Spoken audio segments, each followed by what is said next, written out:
Hi and welcome to day 4 of week 11 of training cycle 1 of 2021. Finally I had a good day. It's been a while. It has been a while. Today I worked on a specific school assignment project thingamajig about minority languages. It was a Swedish project. If you want to talk about stuff that's fucking boring and annoying and stupid and that fries your brain, that's what that is. So I felt weak mentally, but I was so strong physically. And the squat was the weakest lift of today. Everything went so well today. Nothing to where I'm shocked, but to where I'm significantly happy. I showed today that I have probably the potential to bench 90 kilos. I don't know if I could have done it on this particular day. It would have been an absolute max for sure, but I might have been able to do it. And 90, I've been chasing that fucking 90 for so long, man. I mean, months and months and months, and maybe even a year at this point. I haven't been able to get past 87.5, but look how this moved today. No grinding at all. And I think that's a sign, man. I hit 60 on the warm-up. Here I'm celebrating, just trying to express how happy I am. I didn't feel oh my god, but I just felt like I just did 87.5 and it was fucking easy. Yeah, that's what I felt like. Obviously that means that my chest and triceps and maybe even delts are the strongest they've ever been. And if not, they are at the same level, right? Plus minus a very small amount of muscle mass. My bench press technique has always been the same. I've always arched the same amount. I haven't worked on my arch, so there's no reason to believe that I'm arching more. I'm doing the same grip width. I'm pausing, I've never counted my pauses at all. I just make sure the bar is pretty much still and then press up. I just go down, boom, press. You know what I mean? Probably a 1 or 1.5 second pause is what I always have done. So when you think about the factors and when you think about... Actually, there is one thing though. There's one X factor. The X factor is body weight. I'm heavier now than I've been by I don't know how much. I weigh... Actually, it really is difficult to say what I weigh because I've weighed 77.1. Is that in the evening? No, I think that's in the morning. 77.1 as an all-time weight personal record. Although this morning I think I weighed 75.1 or something. So I'm trying to weigh this week an average of 76.25. So let's just say I weigh 76, right? Obviously, when I hit 87.5 in the past, I weighed 73, 74. Now I weigh 75, 76. So, I've gained a good probably 2 or 3 kilos. And obviously that does make the bench press easier. That gives you a leverage advantage. And there's something magic about it, man. It's not just the cushion for the pushing, like the powerlifters say. There is something magic about body weight and bench press. It just is that way. Find me any guy who goes to the gym who has a lot of muscle, but who's also pretty fat, and he is going to bench press so much weight. We all know that guy. I know a guy personally. He's losing weight right now, but he's weighed 105, 110. He's weighed 110 kilos. He's not the strongest guy. He's a recreational lifter, but I think he hit 140 kilos for several reps.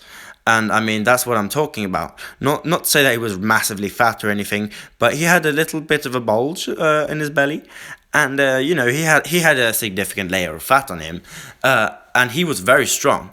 So like I just said, what I'm really trying to say here is body fat and overall weight matters massively on the bench press. People always boil it down to leverage advantages, but I don't really know if that's true, because you'd have to gain a fuck ton of weight in order for basically your bench press to be equivalent to a one board bench press. You would have to gain I don't know, 15 kilos of fat for that to be true. Maybe it's the upper back getting thicker. Maybe that helps. There's something about it too. There is something to it though. I don't know why. And actually, I've never found a person on the internet who's given me a definitive scientific answer why. But what we do know is the guys who have the world bench press records are not only massive with muscle, but they're also massive with fat. What do we know helps the bench? We know leverage advantages, which basically means having T-Rex arms. Having super short arms helps the bench press. Having a massive arch helps the bench press. Gripping the bar fucking wide helps the bench press. Practicing the bench press doesn't really help the bench press, in my opinion, more than a couple percent. Like, if you think you're going to technique your way into increasing a bench by 20 kilos, you're kind of retarded. So, I mean, it's arch, arm length, grip width, those and body fat, and pec and tricep and delt muscle. Those are the things that really dictate your bench press. I would say like 98% of your bench press comes from those things. But what you will notice is the guys who have the world records in the bench press, for example, Julius Maddox, are massively fat. I believe he just hit like 355 kilos or something. What was it? 783 pounds.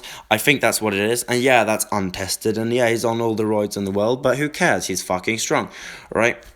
You go on his roids and you eat the food that he eats and you try to bench 355 kilos. No way you're doing it. No way. Your arms will fall off. Your fucking shoulders will break, you know?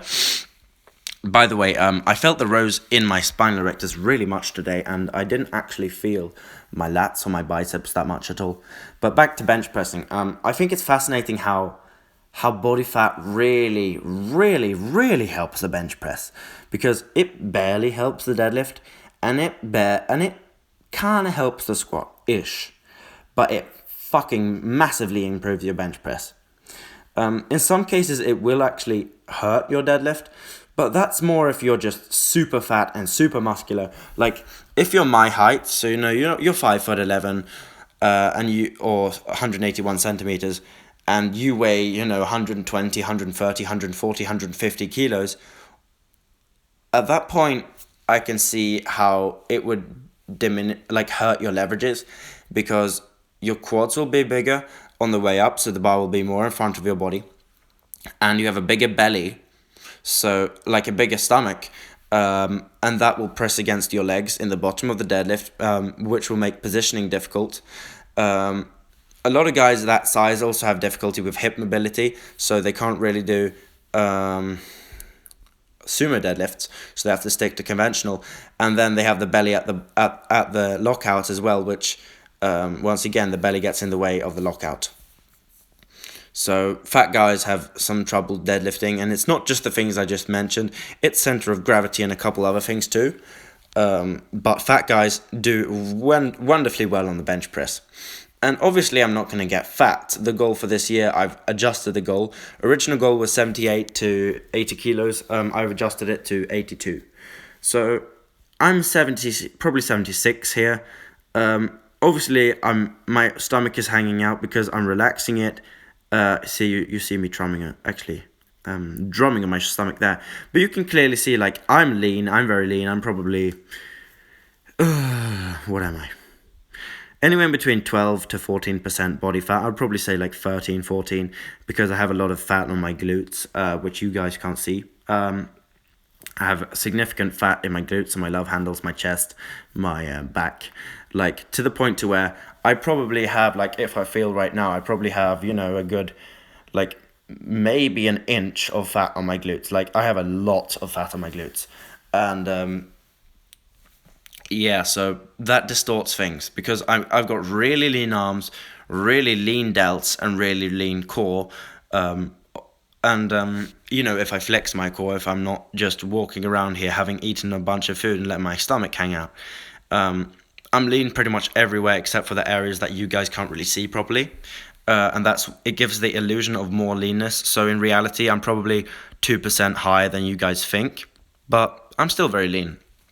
And I'm really rambling today, but I've had a great day. The reason I'm talking about my body fat distribution and body fat is because imagine if I put on 6 kilos of fat, which I'm not going to do. I'm going to put on a bunch of muscle. I'm probably going to get taller as well. But let's just do the thought experiment. I put on 6 kilos of fat. Do you guys really think that I'm going to be fat? No. I'm not going to be shredded and lean or ripped. I'm not shredded, but I'm ripped. I will say that. Obviously, I'm not going to be super lean, but I'm not going to be fat. I'm not going to have a gut, right? I'm going to look a little bit soft. I'm going to have a layer around my whole body. And what I mean to say by that is, you guys don't need to be worried about me bulking to 82 kilos, hitting that by week 40 of this year. That's the plan. So that I can maintain it for a while before I do the weight cut for the national championships, if there is one. National championship, I need to say that, not championships. This very long video, I've almost rambled through the whole thing without even thinking about anything. Hamstring curl. This was so hard. And I did it with bad form. Like, my hamstrings are really weak, but they will come up fast. Since I've never trained this, it will improve quickly. That's just kind of how the body works. It's like when you start fucking cycling or whatever. You get really big improvements in the first couple of weeks, and that's what's going to happen with this as well. So thank you guys for watching, and I will see you guys tomorrow. Technically today, since I'm doing this workout so late in the night. So I'm going to post this on the 26th, I believe, and it's the 25th now, I think. Anyway, goodbye.